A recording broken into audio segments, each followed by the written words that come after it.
and welcome to this edition of Jamaica Magazine. I'm your host, Adrian Atkinson. March is Colon Awareness Month. It is also National Nutrition Month.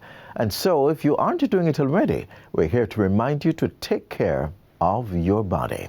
Gastroenterologist Dr. Mike Mills sat down with Theodore Henry to discuss the issue of colon cancer.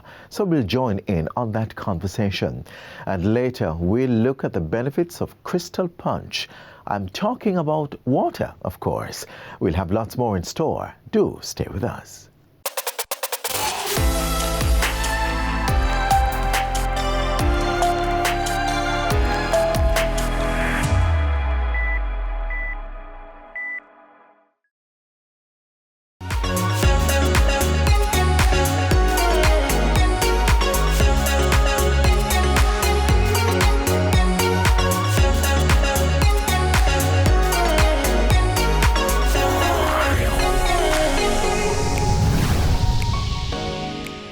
Welcome to Get the Facts. This is the program that provides you with information on government's policies and initiatives. I'm Theodore Henry. Our focus today is on health, colorectal or colon cancer in particular. It's a disease that affects the large intestines or the bowel, and to help us understand the causes, the risk factors, treatments, among other things, is gastroenterologist Dr. Mike Mills. Welcome to the program, Dr. Mills. Thank you very much, Theodore. All right, let's jump right into it and get the facts. Sure. Give us a brief overview. First and foremost, what is colon cancer? What causes it? Okay, so you mentioned that colon is a large bowel, the last part of the digestive system. Right. That's correct. And cancer is uncontrolled cell growth of any part of the body. So it's uncontrolled cell growth of parts of the colon or large bowel. Right. Yes. Okay. What causes that? It just happens? There are a number of risk factors. The most common thing that we identified with is age. So as you get older, you have an increased risk of colon cancer. Right. There's also genetic predisposition. So we know that families can have colon cancer predispositions as well. Like my father, That's right, grandparents, Right. aunts, brothers, sisters, that type of thing. Okay. Outside of that, there's some other lifestyle-related changes. So if the diet, for example, is very poor in fiber, that can be a problem. So a low-fiber diet is not a good idea. If there's a history of smoking, that increases your risk as well. A history of eating a lot of processed meat or red meat also increases the chance of colon cancer. Wow. Excessive alcohol also increases the risk. That's a pretty long list. It is, and then there are a few other things like medical conditions, polyps, for example, small Yes. warty growths in the bowel, ulcerative colitis, which is a type of inflammatory bowel disease, can also become colon cancer. Oh, so not a direct one-to-one cause, but can become. Can become. Not all cases progress that way, but we do know that, for example, maybe about 70% of cases really don't have an identifiable risk factor at all. It's just about 30% where there's a direct kind of genetic link. So all these other factors play a role over time. We're getting the facts. Now, I noticed in your answer that you did not say men. Yes, that's right. So colon cancer affects the colon, and colons happen to be in both men and women. So everybody has a colon. Right. The digestive system is the same in both genders, and so each is affected equally. Okay. So you mentioned dietary issues, you mentioned lifestyle, you mentioned age. Yes. What age are we looking at here? Okay, so most commonly above the age of 65, this is where we find that the incidence increases significantly. But we do have identified cases as early as in the late 20s all the way up into the early 90s, for example. So it spans the entire spectrum, even though most of them are going to be above the age of 65. Okay, so you're looking at, it can happen earlier. It can happen. Certainly, you want to get ahead of this thing, test for it, screen for it. Yes, screening is important. When you reach a certain age. That's right. We're going to talk about screening, but before we get there, I wanted to ask about the symptoms. What should I be wary of, especially when I get to a certain age? Okay, so it doesn't matter the age. If you have any symptoms at all, you need to get that checked out. It doesn't have to be cancer, definitely. Right. But the symptoms that we're concerned about would be bleeding, so blood in the stool, for example. That's commonly due to something like hemorrhoids or piles. Right. But as you get older, or if it's something which is unusual, then you definitely need to get that checked out because it can be a sign. Right. A change in your bowel habit, so that's either constipation or even diarrhea, can be associated with colon cancer as well. Anything strange about anything your normal? unusual, abdominal pain, for example, If it's very severe weight loss, change in appetite, depending on where it is. If it's spread outside the colon, it can affect other organs. So you can get symptoms associated with the liver, so jaundice or shortness of breath if it goes to the lung, or even can have seizures if it goes to the brain, or bone pain, for example. Wow, that's a lot, Dr. Mills. That's a wide. Yes. So I'm getting that the advice then really would be, don't self-diagnose. That's right. It's very important. If you do have a symptom, as I said, it's not likely that it's going to be cancer in most cases, but you do need to get it checked out. Yes. Because the earlier you check it out, the better it is for you long term. You know what is up. That's right. All right, so we spoke about the symptoms, but I might see something, or better yet, I'm a proactive young man and I decide to get screened and tested. How do you test for this? What do you do as the doctor? Okay, so if you have a symptom, then definitely you need to do one of the diagnostic tests. For example, a colonoscopy, where we pass a camera through the rectum into the large bowel to have a look around to see where the abnormality is coming from, if it's bleeding or otherwise. Right. You can also do a CT colonography, which is a special type of CAT scan of the bowel, which looks inside as well. You may also do a barium enema, which is not used for screening, but can definitely identify abnormalities inside the colon, which is a special type of X-ray, for example. Okay. Now, you mentioned that colonoscopy and the enema, and we're Jamaicans, and we know that especially our Jamaican men might be a little bit askance about that. Could you offer us a little assurance? Is this very invasive? Okay, colonoscopy it is invasive, there's no doubt about that, because you do have to put the camera inside the rectum. Right. And yes, as you mentioned, anything to do with the rectum, people are a little wary about it because they're just not sure. But the test is very comfortable. It's done under sedation. Right. So you have to take laxatives before to empty the bowel. And when you come to the facility room, then they will give you medication intravenously to make you sleepy, and then pass the camera through like a telescope into the colon, have a look around, and it takes about 20 minutes of procedure time. Okay. Doesn't sound so bad. It's really not so bad. All right. Let's talk about statistics. Jamaica, I did a bit of research leading up to this interview, and I understand that this particular cancer is one of the, if I'm getting my information right, the third That's right, yes. leading cancer-related cause of Yes, death. in both males and females. Yes. So in females, number 1, breast, number 2, cervix, number 3, colon. In males, prostate, then lung, and then colon. In terms of incidence, Jamaica Cancer Registry at the University Hospital has documented about 13 to 18 new cases per 100,000 per year. So we do have a moderate incidence of colorectal cancer in the island compared to other countries, and it's something that we do see. Have the numbers been decreasing, increasing, staying steady? They've been fairly steady. There's some signaling that maybe in males it might be increasing, and we have a concern as well that in younger individuals it may be increasing as well, but we still need to look at the data in more detail. I see. Wow, that is a lot so far to process, but I think we can take away from this first part of our conversation how important it is to screen. Yes, screening is key. Yeah, especially at a certain age, but before, definitely do the work and get tested. That's right. You can. All right, Doc, we are going to take a short break. Our audience, don't go anywhere. We'll be right back. We're talking about colorectal cancer, and we're getting the facts, so stay with us after this break.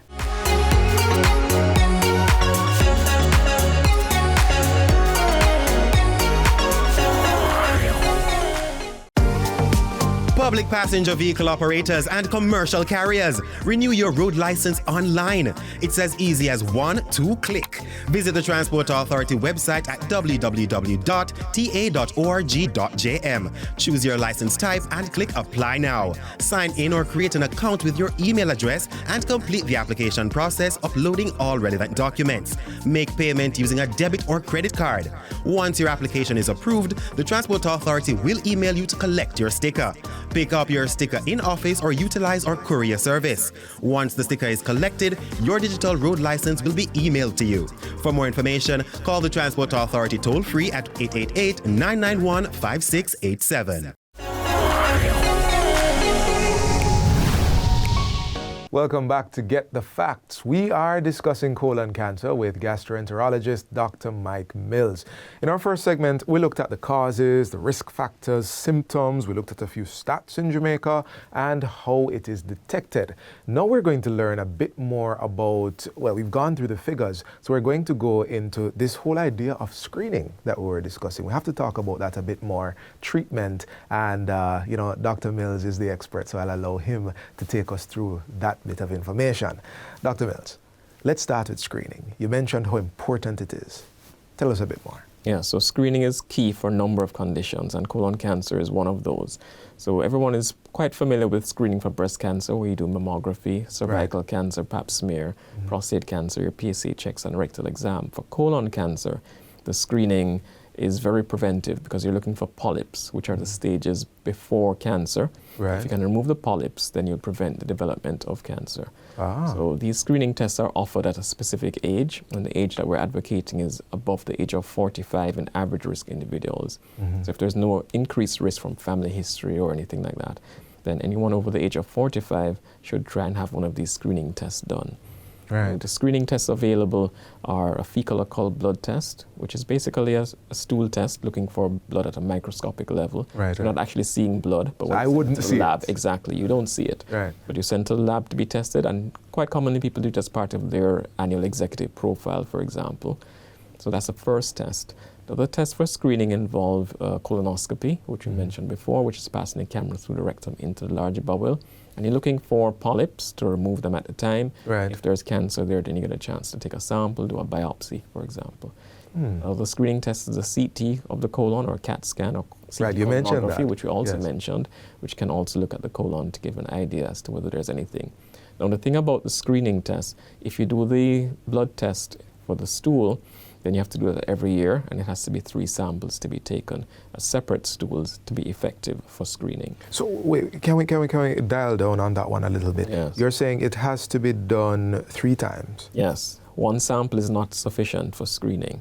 Okay, and if any of those samples does show a trace of blood, then that's significant. You need to do a further test, like a colonoscopy, to see where the blood is coming from. But just doing 1 sample of stool for the year for your screening is not sufficient. The data has shown that you have to do 3 samples of 3 separate stools to get enough of a sample to actually be representative. So you would say to me, I go to the doctor's office and we do the first one, and you would say, oh, hey, we see something concerning. And then we would come back in... No. So if any of them show something, so even if you did the first one and it showed something concerning, you don't need to do the other 2. You need to go on to do something more diagnostic, like a colonoscopy, for example, where you can then biopsy and get a better diagnosis. The stool test is only indicating that there's something wrong in the colon. Which would then... Then you'd need to go and search to see what that is. So the treatments, if I'm understanding this correctly, the treatments are escalating. You wouldn't always start... Well, these are not treatments. These are diagnostic tests. Screening, yes. Screening tests.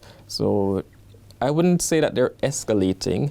Yes, there are different methods of screening, and some of them are more invasive, for example. So you are free to choose any of the screening options available. There are differences in terms of accessibility, in terms of affordability, and the degree to which anyone is able to access a test in any particular system.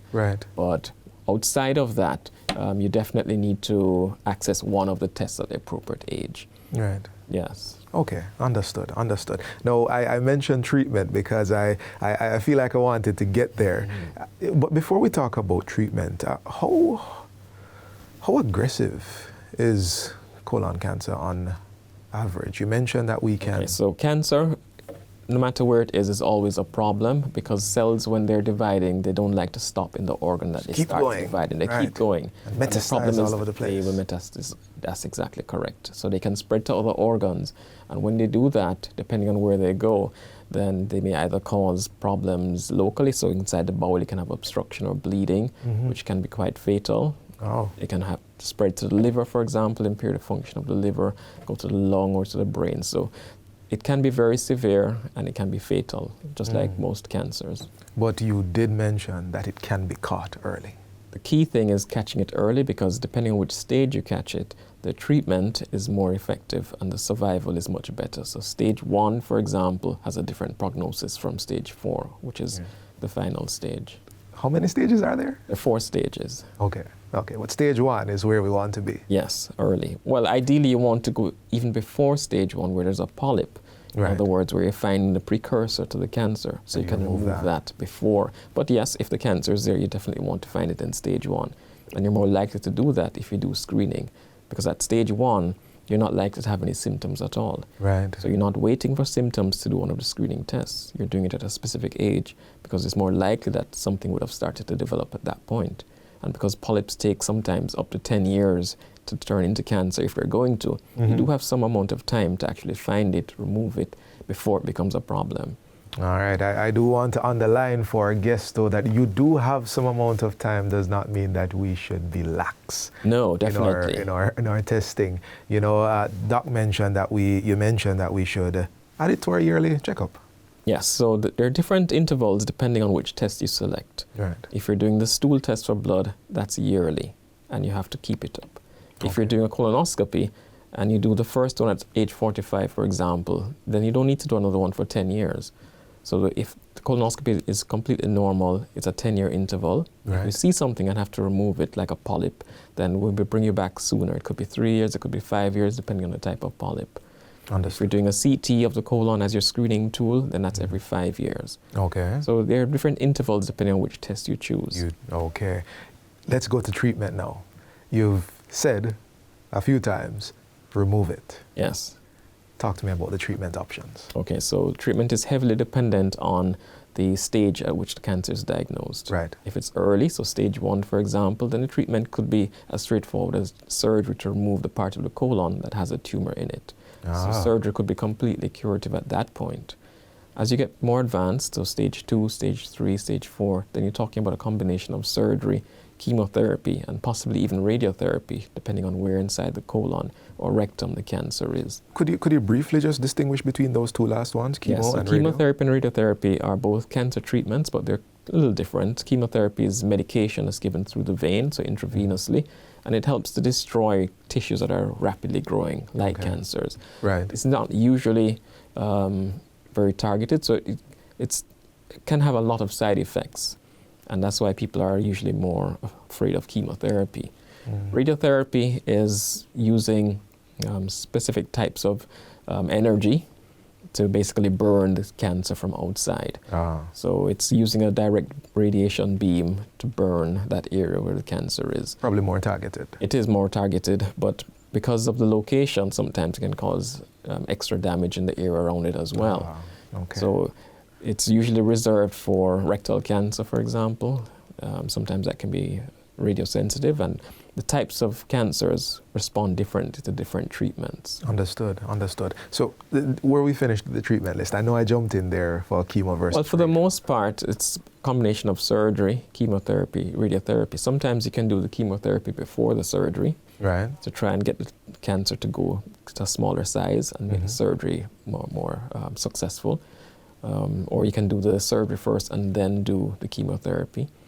So those are options that the oncologist or surgeon will discuss with you at the time of treatment, basically. Understood. Doc, we're almost out of time. I just want to do this last question that gives our viewers direction. Where can we get tested? Okay, so the key thing is that accessibility is going to be either through your private physician. So, for example, doing the stool test for blood, the fecal occult blood test, is a recommended screening tool. Yes. For population level. It's accessible at almost every facility has capability. A colonoscopy can be offered in the private and public settings. The public settings may be a little pressed in terms of doing screening because of the numbers, but it is accessible as well. And then the colonography, which is the CT or CAT scan, can be done, accessed either through your healthcare provider or the public system again. Understood. All right, Doc, we're all out of time. 10 seconds, your last word to the public. We've gotten the facts. What would you like to leave them with? Okay, so the key thing is awareness. Certain age, so above 45, a screening test is necessary. There are steps you can take to reduce your risk. Yes. So looking at your lifestyle, cutting back on things like smoking, alcohol, make sure that you have a high fiber diet, cut back on obesity, make sure that you know your family history to see if you're at increased risk, and then access one of the screening tests at the appropriate time to have the best outcome. Awesome, awesome. This has been Get the Facts. Our guest was gastroenterologist Dr. Mike Mills. We want to thank you for watching, and until next time, we are reminding you to get screened. Don't wait until it turns into something large. Add it to your yearly routine. I'm Theodore Henry. Take good care.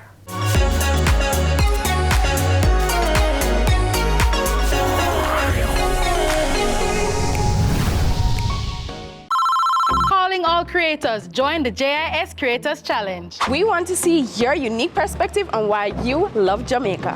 Whether it's through a Jamaican adventure, arts and craftsmanship, or Jamaican cuisine. A party lifestyle or a celebration of our Otamaniwan people culture. Unleash your creativity in a video 1 minute or less, showcasing why you love Jamaica. Follow us on all our platforms for more info on how to enter and prizes to be won. Stay tuned! You've heard the statement, water is life. Perhaps you've said it as well. But how important is the liquid to our immune system? Or do you only think of quenching your thirst when it comes to drinking water? If so, you might consider putting down the soft drink and increase your water intake. We went out the road to hear how frequent your daily water intake is. Take a look.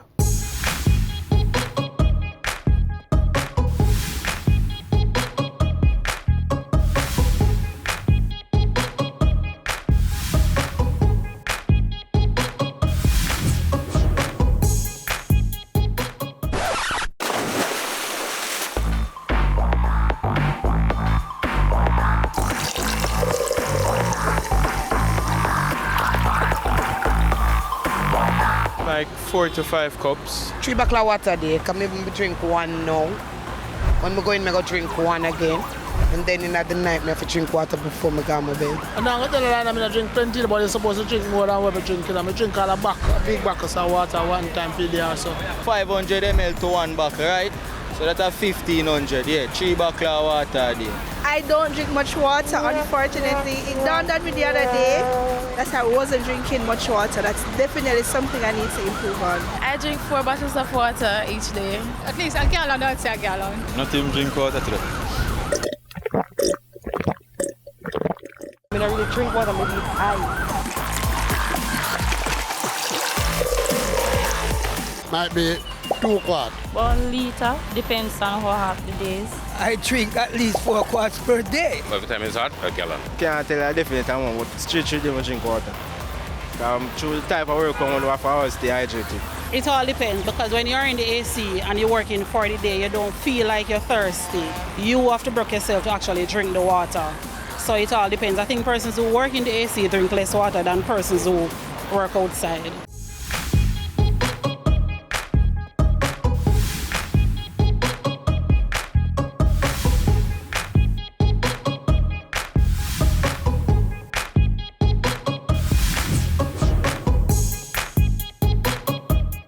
As you saw there, a lot of people do not drink enough water, if any at all. Right now, let's look at the benefits of drinking water.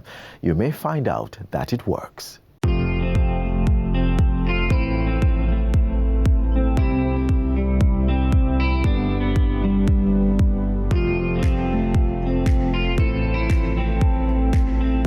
Approximately 60% of our body is made up of water. It is recommended that we drink 8 ounces 8 times throughout the day, every day. But why drink water when we can all consume something way more fun? Well, if it's alcohol, did you know that too much can lead to stomach problems? Or how about sodas? They have no nutritional benefit. Yeah, it's just sugar. Also, too much sugar from the drinks you consume can increase your risks of heart disease, weight gain, high blood pressure, and inflammation. On the other hand, drinking water not only prevents dehydration, but will combat these issues. Drinking water can also help adjust your mood. It can prevent and treat headaches, as well as keep you from a hangover when applied in between giddy refreshments. All that sounds good, but you may be thinking, surely there are other ways to deal with those issues. So why drink water? Why? You may say. Well, here are some fun facts. Drinking lots of water gives you wonderful skin. That's right. Water helps to clear up those pimples and wrinkles from premature aging. All before them young. We're getting off topic here. Water helps to control your weight. Yeah, it has no calories.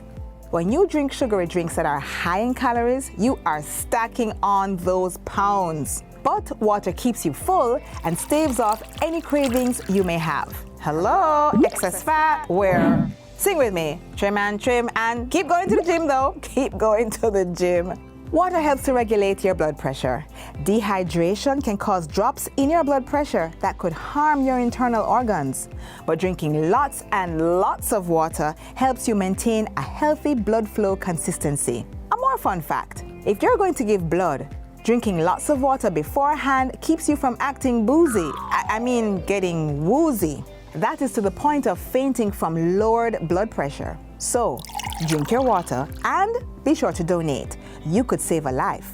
Water also regulates your blood temperature. Yeah, drinking water helps to reduce strain on your body during exercise and helps to maximize your physical performance. It gets your kidneys functioning properly. Yes, those kids need, get it? Kidney needs lots of water. Water helps the kidneys preserve the body's homeostasis. Homeostasis, there we go. Flushing too little water through the kidneys can lead to kidney stones. You see, water helps to dissolve minerals and nutrients in the body and remove waste. If there isn't enough water, these minerals and nutrients build up in the kidney and become kidney stones. When there is waste in the kidney, it forces other vital organs to work much harder than they would have had to. These issues can lead to kidney disease and kidney failure. But drinking a lot of water keeps the kidneys happy and healthy and functioning properly. Gosh, I need some water after that. Drinking water makes digestion way better. Water intake dilutes your stomach acid and helps food waste to pass through the body much easier. Without this, you may find yourself suffering from heartburn, constipation, feel that burn, and stomach ulcer. Now what is happening here? Your stomach would have been experiencing increased concentrations of acid because your intestines could not break down the food you consumed. Neither could it transport food waste through your body, all because you did not drink enough water. Joint problems? Say no more. Water helps form the necessary lubrication for your joints to prevent friction and pain as the body moves. Yeah, lotion for your bones. It makes your brain function better. Bet you didn't know that, huh, brainiac? And overall, water boosts you up. Is that the saying? I don't know. All I'm saying is drink plenty of water. So, those are the facts. Now, were they fun? I don't know. And don't forget the little ones. Hydrate the pitney them. Now, we recognize that you may want to consume something other than water some of the time. So, sip on some unsweetened tea. Maybe while sipping tea, have some coconut water. After all, you live on an island. Duh. And here are some tips to help you drink more water in case you're having difficulty. Carry a bottle filled with water every day and keep it in plain sight so you don't forget to drink. Add some lemon or civil oranges to improve the taste. Serve water during meals instead of juice and other beverages. Where there is water, there is a way. I'm sure that's not the saying, but work with me. After all, water works. Drink up.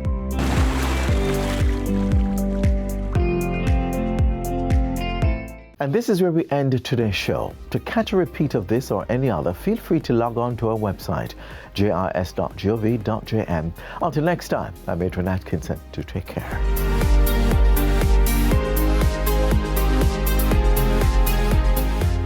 This has been a production of the Jamaica Information Service, the voice of Jamaica.